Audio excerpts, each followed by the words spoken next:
नमस्कार बंधु। साहित्य एक समुद्र के पटल पर आप सभी का हार्दिक स्वागत है, अभिनंदन है।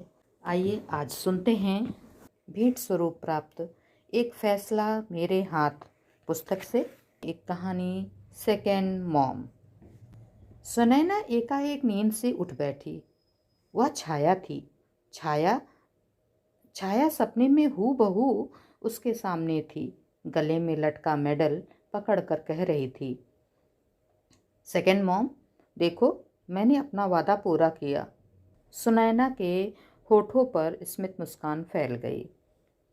कितनी खुश थी सुनैना जब उसे लड़कियों के छात्रावास में वार्डन की नौकरी ऑफर हुई थी। वह अपने आप को भाग्यशाली समझ रही थी। अब तक उसने कॉलेज में हिंदी अध्यापन का कार्य ही किया था। बच्चों के साथ बोल बोल कर सिर में दर्द हो जाता था। सारा दिन सिर खपाने और नोट्स तैयार करने में ही बीत जाता था। शायद वह दुनिया की पहली महिला होगी जिसे घर में खाना बनाने में कभी रुचि नहीं रही। आहा, अब तो वेल फर्निश्ड हाउस, भोजन, रहना सब फ्री। न बिजली के बिल का रोना, न पानी के बिल के बारे में सोचना। राकेश को भी अब मुझसे बढ़िया खाना न बनाने की शिकायत नहीं रहेगी। वार्डन निवास बीच में होने से जब मर्जी आकर आराम कर लो। सुनैना ने खुशी खुशी कैंपस में छात्रावास के पास वार्डन के लिए निर्धारित कोठी में फटाफट सामान जमा लिया। वार्डन निवास छात्रावास से सटा था। सटा क्या था, बल्कि एक दरवाज़ा सीधे छात्रावास के वार्डन ऑफिस में खुलता था।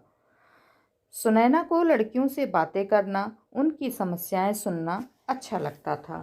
वह उनकी छात्रावास संबंधी समस्याएं सुनने के साथ साथ उनकी व्यक्तिगत समस्याएं भी सुलझाती थी।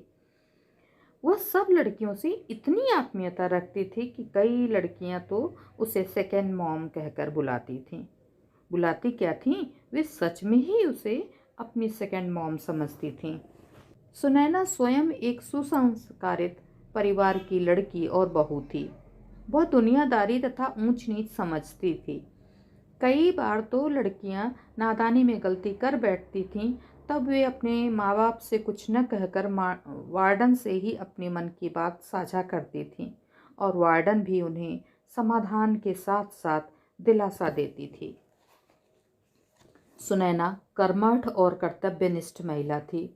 जब भी कोई अभिभावक अपने बच्चों को वापस छात्रावास में छोड़ने आता तो वह वार्डन से अवश्य मिलना चाहता था। इसकी वजह थी लड़कियां अपने माँ बाप के समक्ष वार्डन की इतनी प्रशंसा करती थीं कि उन्हें विश्वास न होता था। वे अक्सर स्वयं तसल्ली कर लेना चाहते थे कि वास्तव में उनकी बिटिया छात्रावास में मजबूत और सुरक्षित हाथों में है। सुनैना का बेटा ऋषभ 8 वर्ष का था। वह उसे तैयार कर भोजन खिला स्कूल भेजकर सारा दिन छात्रावास में व्यस्त रहती थी। सुनैना के पति राकेश बाकी समय उसकी देखभाल करते थे। धीरे धीरे वह हॉस्टल में खुद को खपाती गई। आज वाटर कूलर खराब है, आज हॉस्टल की लाइट अचानक खराब हो गई, आज फाइनल ईयर की लड़की बीमार हो गई, आज एमडी हॉस्टल की चेकिंग के लिए आ रही है, हॉस्टल में नए दाखिले होने हैं। ऐसे में सभी सुविधाएं सर्विसेज दुरुस्त होनी चाहिए। छात्रावास की मेस में बढ़िया खाना बनना चाहिए ताकि अभिभावक भी वह खाना खाकर संतुष्ट तथा निश्चिंत हो जाएं। कभी लड़कियों के खाने को लेकर शिकायत तो कभी स्वीपर्स का झगड़ा। सुनैना सारा दिन भाग दौड़ करके रात तक पस्त हो जाती और ऐसे पढ़कर सोती जैसे मजदूर दिन भर मजदूरी करके गहरी नींद में कहीं भी सो लेता है। राकेश बड़े प्यार से उसके सिर के नीचे सिरहाना लगाता, उसे चादर ओढ़ाता। सुनैना को वह कितनी ही बार समझाता कि तुम ज़रूरत से ज़्यादा इन्वॉल्व हो रही हो, तुम इतना थक जाती हो कि अपना भी होश नहीं रहता, ऐसे में बीमार पड़ जाओगी। ऋषभ बेटे का भी समुचित ख्याल नहीं रख पाती हो, उसे भी तुम्हारी आवश्यकता होती है। मानता हूँ तुम्हें लड़कियाँ बहुत अच्छी लगती हैं, उनकी जिम्मेदारी तुम्हारे ऊपर है, फिर भी ऋषभ के प्रति तुम्हारी जिम्मेदारी पहले बनती है। कभी कभी तो आधी रात को भी फोन आते सुनैना जैसे भी कपड़ों में होती वैसे ही भाग लेती थी। ऐसे ही एक दिन अप्रत्याशित घटना घटी। दोपहर 2 बजे एमडी ने सुनैना को बुलाया। वहां छाया को देखकर वह आशंकित हो गई। एमडी ने बताया कि यह लड़की मेरे पास मदद की गुहार कर रही है। कहती है एक लड़का 3 महीने से मेरे पीछे पड़ा है, मुझे परेशान कर रहा है। आप सिक्योरिटी हेड से पूछ लीजिए। आनन फानन में सिक्योरिटी हेड को बुलाया गया। सिक्योरिटी हेड ने मामले की छानबीन की और जो उसने बताया वह हैरान करने वाला था। दरअसल छाया अपने बॉयफ्रेंड को बचाने का ड्रामा रच रही थी। उसके बॉयफ्रेंड का एक लड़के से झगड़ा हो गया था और वह इस लड़के को पुलिस में पकड़वाना चाहती थी। वार्डन ने छाया का बचाव करते हुए एमडी को विश्वास दिलाया कि वह मामले को अपने स्तर पर स्वयं सुलझा लेगी। सुनैना छाया को भली बात जानती समझती थी। जब वह पहली बार छात्रावास में अपने पिता के साथ आई तो अजीब सा व्यवहार कर रही थी। वह अपने आप से ही नाराज हो जैसे। तब वह पिता से लापरवाह, अपने में खोई सी उदास खड़ी थी। उसका कच्चे दूध के जैसा गोरा रंग, तीखे नयन नक्श, लंबी सुराही सी गर्दन, लंबा कद, परमात्मा ने जैसे उसे फुर्सत से गढ़ा हो। वार्डन उसके रंग रूप पर मुग्ध थी। रंग रूप के साथ साथ उसकी सीरत भी पवित्र थी। कभी कभी उसका अजीबोगरीब व्यवहार वार्डन को अखरने की बजाय आकर्षित करता था। वह शाम के समय छात्रावास सभा में अक्सर अनुपस्थित रहती थी। अपने कमरे में ही सोई रहती थी। क्लास के लिए भी अक्सर बंक मार लेती थी, लेकिन फिर भी कक्षा में अव्वल रहती थी।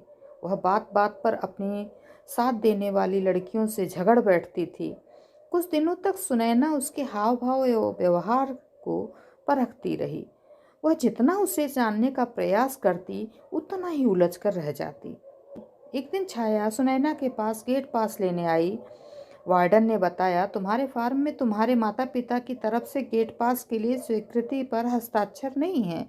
ऐसे में हमें तुम्हारे माता पिता से फ़ोन पर पूछना पड़ेगा, तब ही हम आपको गेट पास दे सकेंगे। कृपया उनका नंबर बताइए। छाया के चेहरे पर नफरत और क्रोध के भाव उभर आए। यह लो दोनों के फ़ोन नंबर।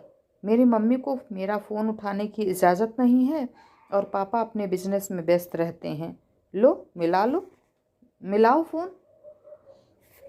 सुनैना ने 2-3 बार उसके मम्मी पापा को अलग अलग फ़ोन मिलाया, परंतु फ़ोन नहीं मिले।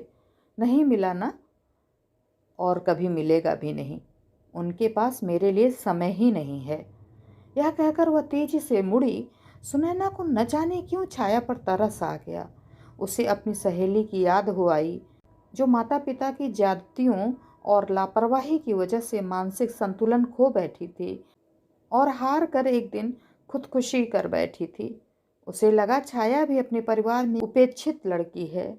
सहसा वार्डन ने उसे पुकारा, रुको छाया, इधर आओ।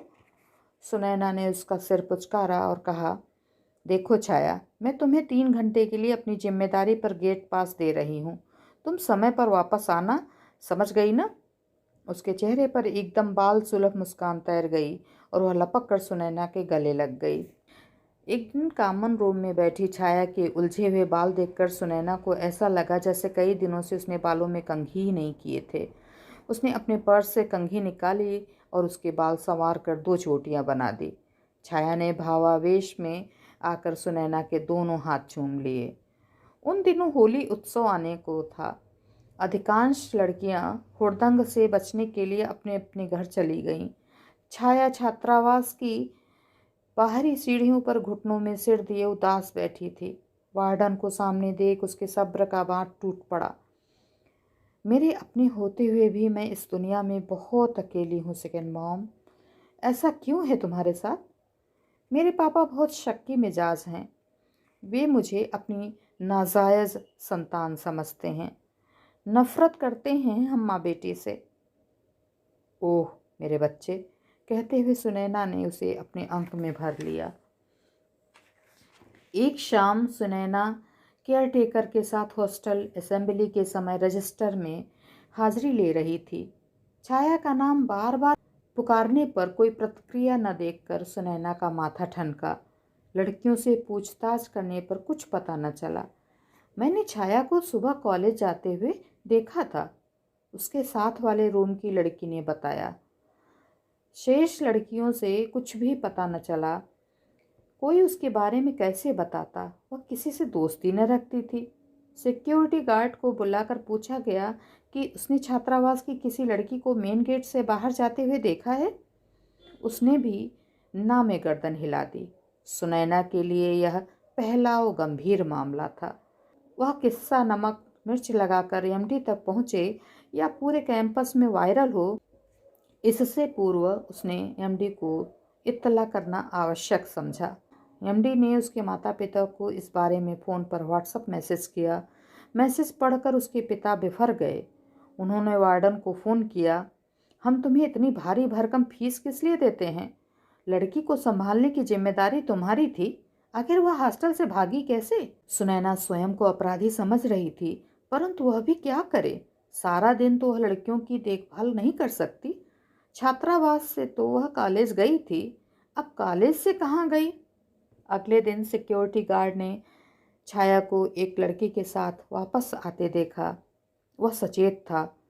उसके सख्ती से पूछने पर छाया ने खुलासा किया कि वह कैंपस में ही बुक शॉप वाले की कार की डिक्की में बैठकर बाहर गई थी। गार्ड उन दोनों को लेकर तुरंत वार्डन के पास पहुंचा। घबराहट और डर की वजह से छाया ने झूठ बोला, यह मेरा भाई है। वह वार्डन से आंखें नहीं मिला पा रही थी। सुनैना के न चाहते हुए भी मामला एमडी के पास पहुंच गया। एमडी ने दोनों के मोबाइल अपने कब्जे में ले लिए। मोबाइल में अश्लील मैसेज थे। एमडी ने सख्ती से पूछा, भाई को कोई इस तरह के मैसेज लिखता है क्या? फ़ोन जब्त होने से दोनों बौखला गए। एमडी ने छाया के भागने की सूचना लिखते हुए उसे हॉस्टल से निकालने, उसे यहाँ से ले जाने के लिए उसके पिता को मैसेज किया।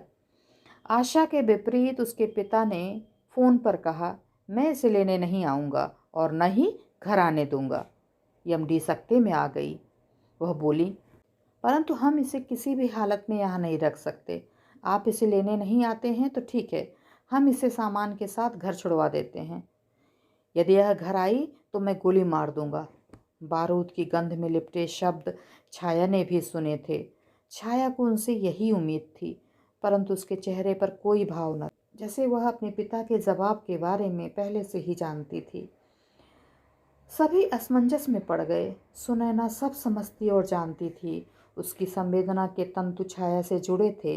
वह नहीं चाहती थी कि छाया को वापस उस घर में भेजा जाए जहाँ माता पिता उस पर तनिक भी विश्वास नहीं करते। इस बात पर तो वे उसे सचमुच गोली से उड़ा ही देंगे। पूरी रात सुनैना ने जागकर टेंशन में बिताई। वह जागते हुए यही सोच रही थी कि वह वार्डन बनी ही क्यों? न दिन में चैन न रात को। वार्डन बनी ही तो अपने काम से काम क्यों नहीं रखती?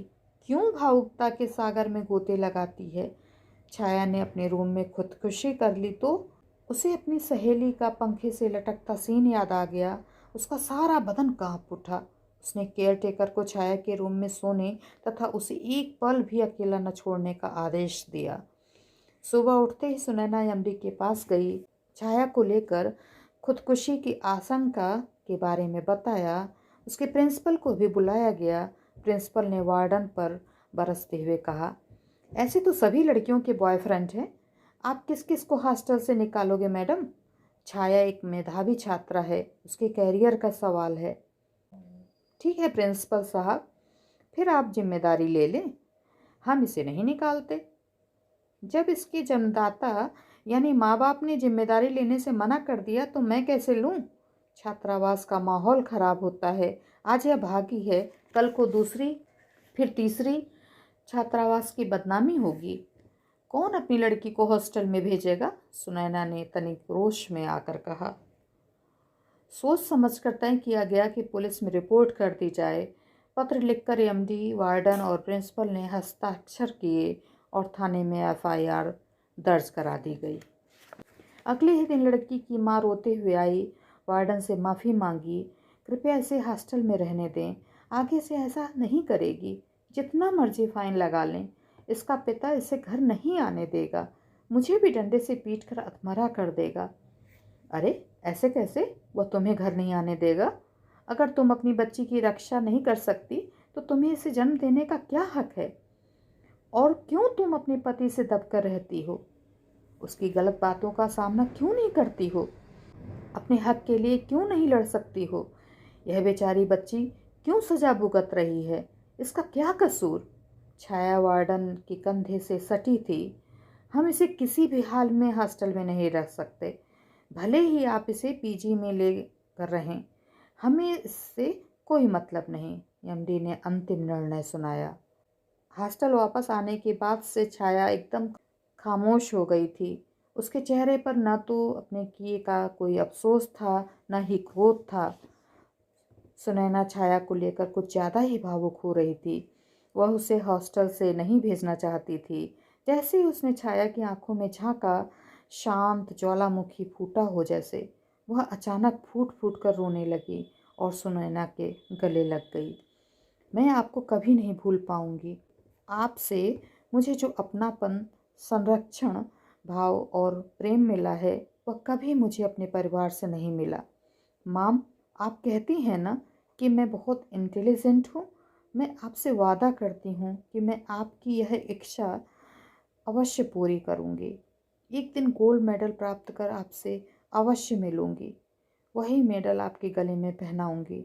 मैं आपकी कही सब बातें याद रखूँगी और अब से अपने लिए स्वयं लड़ूंगी।